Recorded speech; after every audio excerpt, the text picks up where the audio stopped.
জাপানের ফুজি পর্বতের পাদদেশে এক রঙিন বিস্ময়। এ যেন গোলাপি মেঘের সমুদ্র ছড়িয়ে আছে মাটির বুকে। জায়গাটি শিবাজাকুরা পার্ক। এখানে চেরি ফুল নয়, মস্ক ফ্লক্স নামে এক বিশেষ ফুলে ঢেকে যায় পুরো ভূমি। গোলাপি, বেগুনি, সাদা আর লালের অসংখ্য ফুলে ভরে ওঠে প্রকৃতির এই জীবন্ত কার্পেট। দূর থেকে দেখলে মনে হয় ফুজি পর্বত যেন গোলাপি ঢেউয়ের উপরে বসে আছে।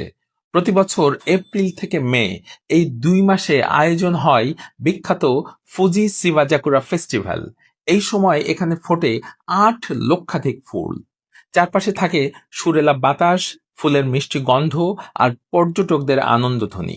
ফুজি পর্বতের বরফ ঢাকা চূড়া আর নিচে এই ফুলের সমুদ্র। দৃশ্যটি এমন যেন পৃথিবী নিজের রঙে নিজেই মেতে উঠেছে। ছবির মতো সাজানো পথ ধরে হাঁটলে দেখা মেলে চা কফির দোকান, স্থানীয়দের খাবারের ঘ্রাণ আর অসংখ্য ফটো কর্নার। তাই এ পার্ক শুধু নান্দনিক নয়, এ এক অনুভব, এক শান্তি, এক জীবন্ত চিত্রকাব্য। প্রিয় দর্শক, একসঙ্গে এত রঙিন ফুলের সমারোহ আপনি বাস্তবে দেখেছেন কখনো?